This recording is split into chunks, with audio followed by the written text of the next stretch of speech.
তাদের ডায়লগ শুনে অ্যাকচুয়ালি লাগতেছে হুমায়ুন আহমেদের।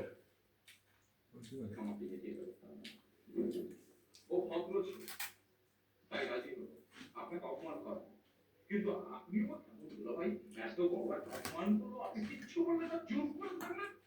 আসলে মামা চাচা কিছু না বলে ভালোই করেছেন। চাচা প্রতিবাদ করলে রেইকির জন্মদিনের অনুষ্ঠানটা নষ্ট হয়ে যেত। শোনো বাবা, আমি বলছি আমার দিকে তাকাও, নিজের দিকে তাকাও।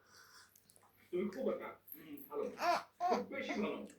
দুনিয়ায় আমি অনেক ভালো মানুষ দেখেছি এবং নিজেও ভালো মানুষ, কিন্তু তোমার মতো এইরকম একটা অসহ্য রকমের ভালো মানুষ তুমি দেখো। তুমি একটা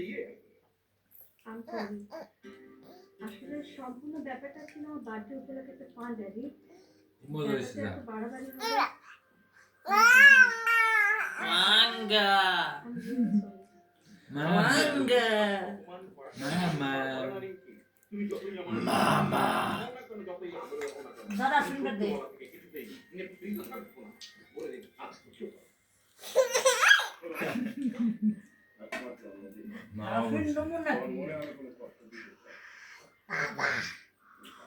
গলায় ভরতে কই বই